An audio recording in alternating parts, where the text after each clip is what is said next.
Hello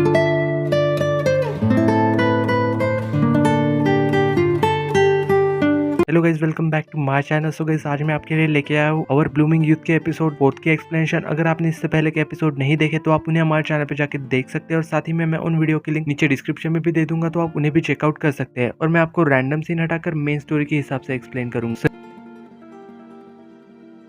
episode 4 की starting में हमें यहाँ पे दिखाया जाता है कि गेसोंग का सोल्जर ना एक केव में जाके इन्वेस्टिगेशन कर रहा था, और वहाँ पे उसने जो कुछ भी देखा वो यहाँ पे हानसुन को जाके बता रहा था। तो वो उनसे कह रहा था कि वो जेई को लवर को भी ढूंढे और उन दोनों को उसके पास लेके आए। इधर सोल्जर के जाने के बाद हानसुन जेई का शू देख रहा था, और वो याद कर रहा था कि उसने उसे ये जूते दिए थे। और साथ ही में उसने एक लेटर भी लिखा था जिसमें उसने ये लिखा था कि ये जूते पहन के शादी के दिन वो उसके पास आए। और तभी हमें यहाँ पे एक फ्लैशबैक दिखाया जाता है कि जेई ना ये जूते देख के काफी ज्यादा खुश हो रही थी। तो वो यहाँ सोच रही थी कि वो कितनी ज्यादा लकी है कि उसका होने वाला हस्बैंड इतना ज्यादा रोमांटिक है। वो यहाँ पे गैरन से कह रही थी कि वो शादी के बाद ना वो भी उसके साथ चले, और वहाँ वो उसे बोल के ना उसके लिए एक अच्छा सा हस्बैंड भी ढूंढेगी। तभी यहाँ पे नेक्स्ट सीन में क्राउन प्रिंस और यहाँ जेई याद कर रहे थे कि कैसे वो बचपन में मिले थे, और फिर जेई ने हानसुन को और उससे पैसे चुरा के एक लड़के को दे दिए थे ताकि वो लड़का ना खुद को गुलाम बनने से बचा सके। इधर यहाँ पे जेई उसे बता रही थी कि कैसे हानसिंगो को देख के उसे पहले नजर में ही प्यार हो गया था, क्योंकि उसकी नजर में हानसिंगो क्राउन प्रिंस से कई ज्यादा हैंडसम है। क्राउन प्रिंस उससे कह रहा था कि वो और हानसिंगो ना साथ में बहुत ज्यादा क्यूट लगते हैं। तो यहाँ पे फिर जेई ना क्राउन प्रिंस को बेल्ट पहनाने के लिए उसके काफी ज्यादा करीब चली जाती है, जिससे कि उसे काफी ऑकवर्ड लग रहा था। और हमें यहाँ पे साथ ही में ये भी दिखाया जाता है कि शायद वो उसके लिए कुछ ना कुछ तो फील करता ही है। यहाँ वो जैसे तैसे उसे तैयार कर देती है बाद में। फिर जब हमें यहाँ पे नेक्स्ट सीन में दिखाया जाता है कि राजकुमारी योन और राजकुमारी म्योंगन ये दोनों यहाँ पे गिल्ली डंडा खेल रहे थे। तो यहाँ पे असल में राजकुमारी ना राजकुमार को खेलना सिखा रही थी। तभी यहाँ पे राजकुमार की गिल्ली उड़ के जेई को लगने वाली थी। उसी समय यहाँ पे हानसिंगो वहाँ आ जाता है और वो जेई को बचा लेता है। यहाँ पे राजकुमारी को ना असल में हानसिंगो के ऊपर क्रश था, तो यहाँ पे वो उसे अपने साथ गिल्ली डंडा खेलने के लिए भी कहती है। तो यहाँ जेई ना दूर से ही उसे देखे जा रही थी, और इधर यहाँ पे गारान म्यूनजुन से सीख रही थी। और फिर बाद में क्राउन प्रिंस तेगन जेई को उसके पास एक लाश लेके भेजती है, और ये लाश उस इंसान की है जिसको क्राउन प्रिंस ने वेडिंग गिफ्ट लेके भेजा हुआ था। तो यहाँ पे म्यूनजुन कह रहा था कि वो ना इस लाश का पोस्टमार्टम करेगा। पर यहाँ पे गारान और जेई एक दूसरे को देख के काफी ज्यादा खुश हो रही थी, और वो बाद में यहाँ पे बातें भी करने लग जाती है। यहाँ जेई गारान से माफी मांग रही थी कि उसने ना उसे अकेला छोड़ दिया था। गारान उससे कह रही थी कि मैं समझती हूँ, क्योंकि तुम्हारे पास और कोई भी ऑप्शन नहीं था, और मुझे ना तुमसे कोई भी शिकायत नहीं। और फिर यहाँ पे बाद में म्यूनजुन राइस पॉइजन वाला टेस्ट करके बता रहा था कि इस इंसान को ना असल में जहर वाले तीर से मारा गया है, और ये वही जहर है जिससे कि 1 साल पहले क्राउन प्रिंस के ऊपर भी यूज किया गया था। और इधर दूसरी तरफ क्राउन प्रिंस अपने सिपाहियों के साथ मिलकर तलवारबाजी की प्रैक्टिस कर रहा था। तभी यहाँ पे हानसिंगो वहाँ आ जाता है, और वो यहाँ पे क्राउन प्रिंस को बता रहा था कि मानसिक ना असल में अपने पूरे परिवार को लेकर वहाँ से भाग गया, और उसने कोई भी सबूत भी नहीं छोड़ा। पर यहाँ पे वो ये बात उनसे छुपा लेता है कि शायद उसके पिता भी इन सब में शामिल हो सकते हैं। और इधर यहाँ पे क्राउन प्रिंस से झूठ बोलने के बाद उसे ना बिल्कुल भी अच्छा नहीं लग रहा था। वो यहाँ पे अपने पिता के पास जाते हैं ताकि वो ना उनसे सारी सच्चाई जान सके। तो यहाँ पे उसके पिता ने ये जान के काफी ज्यादा हैरान हो रहे थे कि उसके बेटे ने क्राउन प्रिंस झूठ कहा है। वो यहाँ पे हानसुंगो से कह रहे थे कि वो अपने देश के प्रति कैसे वफादार होगा जब वो अपने राजा से ही झूठ कहेगा। और साथ ही में वो उससे ये भी कह रहे थे कि चाहे कुछ भी हो जाए, प्रजा को हमेशा ही अपने राजा के प्रति वफादार होना चाहिए। तभी यहाँ पे वो अपने ड्रॉर में से रेड टर्टल निकाल के हानसुंगो को दिखाते हैं। वो एक तोहफा था जो कि 6 ब्यूरो के मिनिस्टर और साथ ही में 3 रूलिंग ऑफिसर्स को मिला था। इधर यहाँ पे जेई क्राउन प्रिंस के ऑफिस आके उसे बता रही थी कि जो कि म्यूनजुन ने उसे बताया था। तब उनको पता चलता है कि मैसेंजर के गिफ्ट देने से पहले ही किसी ने उसकी हत्या कर दी थी, और उसकी जगह कोई दूसरा ही चला गया था गिफ्ट और लेटर्स लेके जेई के पास। यहाँ पे जेई क्राउन प्रिंस को बता रही थी कि उसके पिता भी काफी ज्यादा चिंतित थे, और साथ ही में मरते समय उन्होंने मुझसे कहा था कि वो ना क्राउन प्रिंस को प्रोटेक्ट करे। और साथ ही में वो उसे ये भी बताती है कि उसके पिता को यकीन था कि क्राउन प्रिंस ने गद्दी के लिए अपने भाई का कोई खून नहीं किया। तो यहाँ पे फिर वो उसे बता रहा था कि जो 2 केस उसने उससे सॉल्व करने के लिए दिए थे उसके बारे में ना असल में पब्लिक लेक्चर दिया जा रहा है जो कि हानसांगो देगा। और साथ ही में वो उसे ये भी कहता है कि तुम वहां जाओ और उसके केस सॉल्व करने में हेल्प करो। और इधर यहाँ पे लेक्चर वाले दिन हानसांगो सब लोगों को ना केस के बारे में अपनी राय बता रहा था, पर यहाँ पे जेई उसे गलत कह के अपनी राय देने लग जाती है। तो यहाँ पे फिर क्राउन प्रिंस ना दोनों को ही अपने अपने तरीके से केस सॉल्व करने के लिए कहता है। फिर इधर लेक्चर के बाद जेयुंगबू अपने आदमी को बुला के कह रहा था कि वो ना गोसुनदूल के बारे में सारी इन्फॉर्मेशन निकाल के लाए। फिर जब हमें यहाँ पे नेक्स्ट सीन में दिखाया जाता है कि क्राउन प्रिंस ना जेई को लाइब्रेरी के अंदर बुलाता है उससे बात करने के लिए, तो वहाँ वो उसे एक किताब ढूंढने पढ़ने के लिए कह के वहाँ से चला जाता है। यहाँ पे काफी देर तक ढूंढने के बाद उसे वो किताब तो मिल जाती है और साथ ही में उसे एक एप्पल भी था जो कि क्राउन प्रिंस ने उसके लिए रखा था एक गिफ्ट के तौर पे। जेई यहाँ पे एप्पल को देख के तो काफी खुश हो गई थी। वो यहाँ पे बाद में अपने रूम में चली जाती है, एप्पल खा रही थी और वो साथ ही में वो लेटर भी पढ़ती है और उस लेटर में ये लिखा हुआ था कि मैं ना कोई भी मौका नहीं छोड़ता हूँ अपनी पढ़ाई करने का, पर साथ ही में मैं कोई और भी मौका नहीं छोड़ता किसी और की तारीफ करने का और उसे इनाम देने का। तो यहाँ पे ये सब देख के वो कह रही थी कि वो पहले ना क्राउन प्रिंस को काफी ज्यादा अकड़ू समझती थी और वो ना अब अपने शब्द वापस लेती है। फिर नेक्स्ट मॉर्निंग हमें यहाँ फिर से दिखाया जाता है कि जेई क्राउन प्रिंस को ना तैयार कर रही थी। तो यहाँ पे वो उससे पूछ रहा था कि तुम्हें एप्पल कैसा लगा। तो यहाँ पे वो उसे बता रही थी कि एप्पल ना बहुत ही ज्यादा टेस्टी था। ये दोनों ही यहाँ पे एक दूसरे को काफी प्यार से देख रहे थे और इसी सीन के साथ एपिसोड 4 की भी एंडिंग होती है।